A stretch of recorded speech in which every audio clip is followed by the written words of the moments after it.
How are you doing there today? You are used to seeing Ben here in this space, but today it's me. Now, uh, I wanted to go start a little bit early, just so that nobody is too shocked.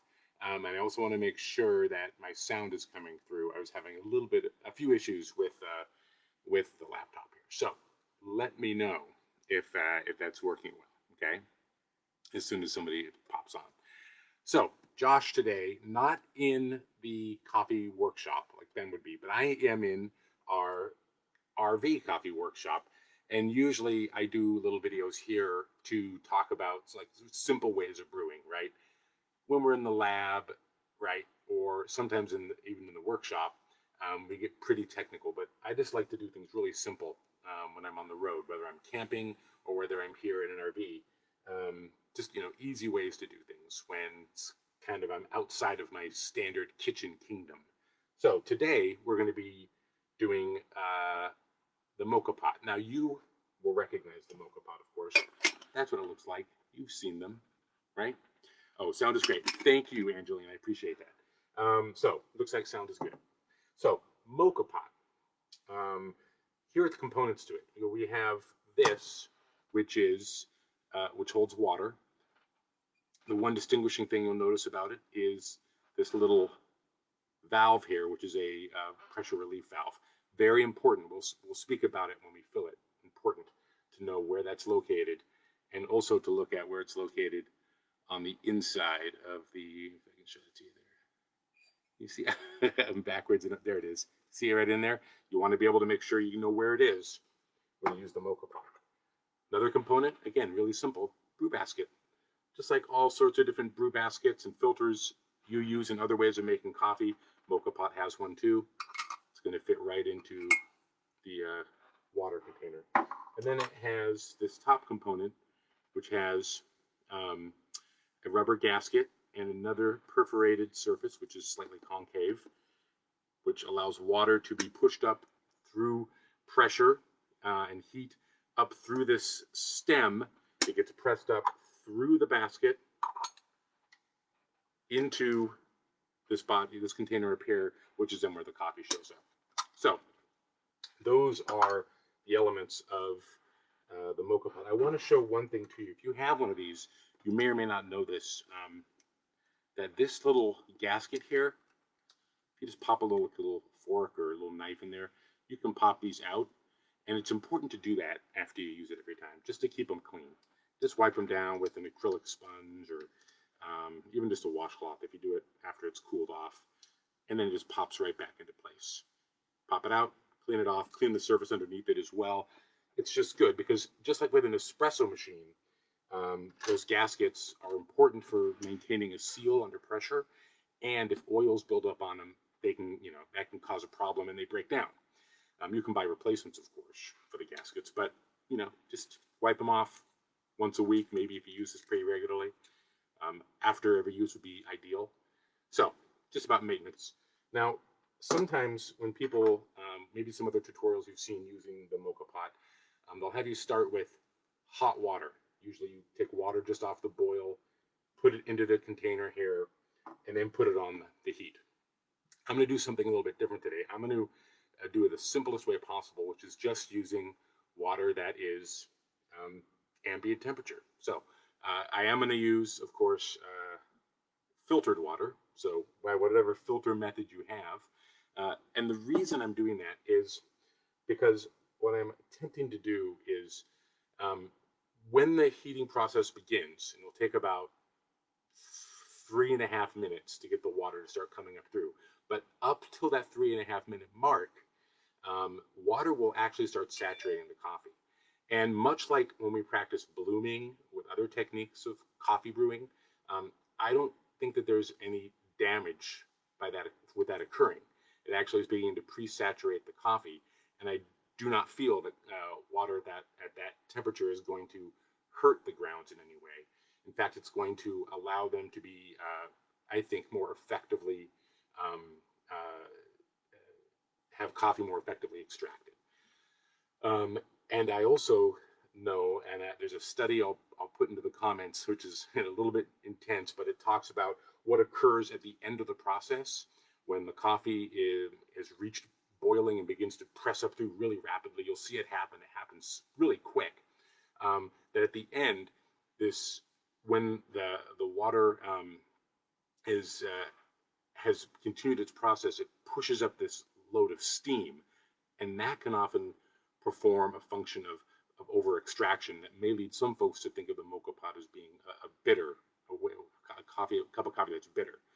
So what we're going to do is we're going to start with cold water. We're going to just wait for those 3 minutes for it to begin, and then as soon as it begins pressing the water up, we're going to actually drop the temperature, and then about 20 seconds in, we're going to turn the temperature off entirely. So that is the process we're going through today. So I know I said that I was going to make it simple, and it is pretty simple, really. I'll get my timer ready here, my stopwatch, reset it. Okay, so we start. Now, remember I talked about this little pressure relief valve here. We want to fill our water. We don't want to cover that.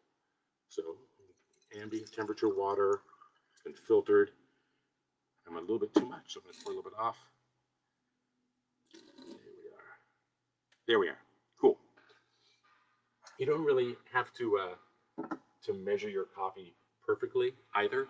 It's going to be about 18 grams, and it's going to be ground at a consistency just like you would for your drip coffee, like any of the filter coffee that you make, like if you use, one of these or whatever automatic coffee brew you might have at home. So I'm just going to fill the coffee up. Here, it's about 18 grams. And this is for a kind of the classic size of the Moka Pot. Do distribute them to kind of get it flat. Don't need to press down, don't need to level with your finger, just a few taps there, kind of gets it to a nice flat surface, and then in it goes. Now, another important part, this screws on. Do please screw it on tightly. And you can probably guess why, right? We're going to create pressure, so you want it to be nice and tight. So give it, and then another little tightening there. We're going to start our stove, start our timer. And then I always do kind of put it over to the edge of the flame, mostly because of the handle, right? Especially if you're using gas. But same difference if you have a regular electric burner or an induction stove. You can put it over to the side, just that handle, the bottom of the handle doesn't get heated up, because that's no fun. So we've started our timer, and open this up.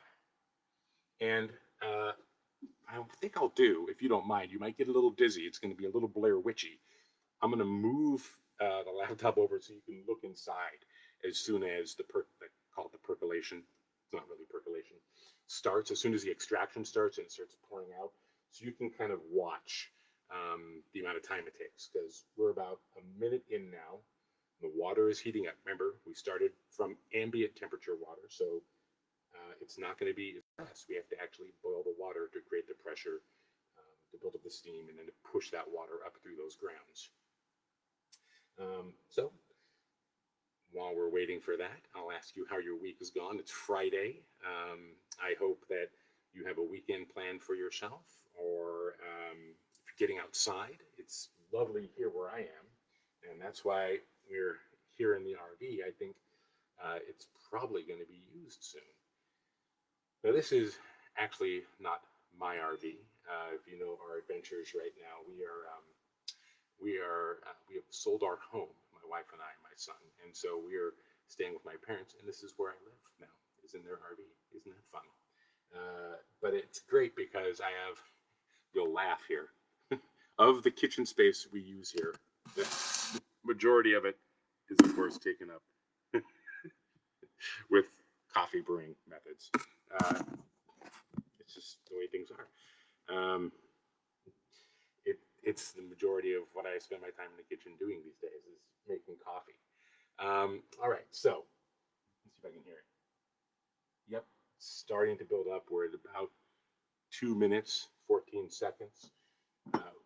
Last time I did this, it was about 3.5 minutes when the extraction started taking place and those beautiful golden brown streams of coffee began coming down that central pillar in the mocha pot. Um, I know if, when I used to hike a lot and wanted a way to make coffee, I would actually bring a mocha pot, and it was cool. Here we are, a little bit early actually, 2 minutes and 50 seconds. So you can see it starting. And again, at about 20 seconds in, I'm gonna reduce the heat now. Now, a lot of folks think that for a mocha pot to be effective, you have to have that big, thick, kind of creamy top like you experience from like a crema, right? And I don't know that that's the case. You know, here we are, and we're done. As soon as it starts to do that little fizz, boom, pull it off, right? So you can see there is a little bit of that on the top there, but it's not like a big, thick foam that you can see sometimes. And so that's part of what the technique has been about as well, starting with the cold water, lowering that temperature when you're about 20 seconds into that pour, and you know, finished it 3 minutes and 50 seconds. So the goal here has been to not to make so much maybe that that really super concentrated form of the mocha pot that maybe you've had before, but to make just enough of a coffee that's really similar to a cup of brewed coffee. It's super hot. I'm not going to drink it yet. Now, some folks have advocate for cooling the coffee down immediately by having like an ice bath for the bottom of the mocha pot, and I don't know that that's necessary. I mean, often people talk about not wanting to quote unquote cook the coffee, but I don't know. I mean, it's not the same as a burner, like the diner coffee with the glass carafes that sit on top of a burner. We don't use those. We don't recommend them for any of our wholesale accounts. We don't recommend them for your home. I have one here, but I don't use it. I have a little pad that goes over the top, so it doesn't actually connect. In the same sense, it's not the same sensor. If this is hot here, and it is hot, notice I just rinsed it off before I could safely touch it. You do want to do that before you unscrew it. You want to put some cold water, rinse it in the sink real quick just to drop the temperature. But this does not get so hot that it will somehow, if you don't cool it immediately, it will somehow burn the coffee. That's not going to happen. So you don't have to worry about that.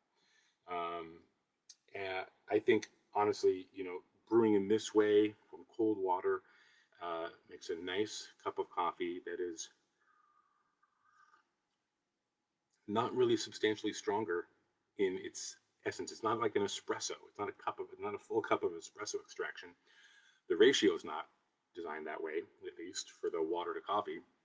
It's about a 1:15 ratio of coffee to water. It makes a nice, relatively quick, relatively easy cup of easy drinking coffee. Now, maybe you taste it and it is a little strong. Not a problem. You just grab your kettle and you can dilute it a little bit if it is still a little strong for you.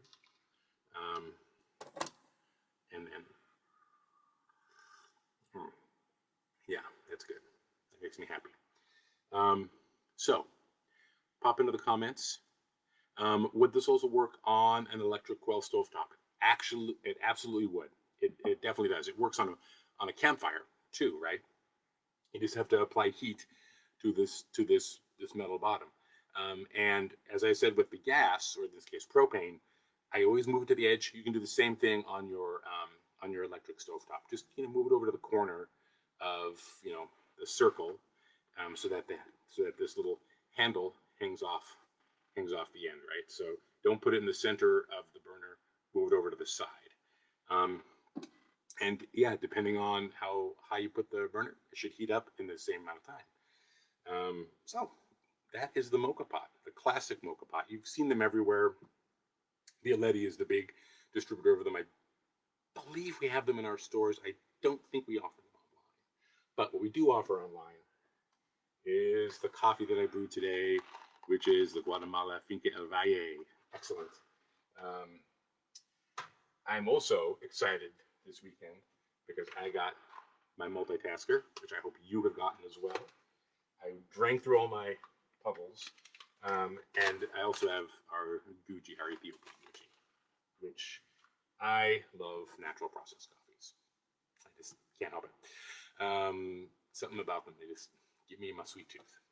I hope you're doing well. Hope you have a great weekend. Ben will be back next week. He'll do a check-in, I think, but you'll probably see me again on Monday at the 9 o'clock time, where he would usually be, and I'll come up with something else to do here in this setting. Maybe, you know, what I haven't done in forever, maybe I'll do a little 10x. Seriously, I haven't made a connection the longest time, because I haven't gotten filters, which that's on me. You know, the classic joke, right? The cobbler's children never have shoes. Like, Papa runs out of coffee all the time. I'm giving it away usually. So I hope you have a great weekend. See you next week. Take care. Ciao.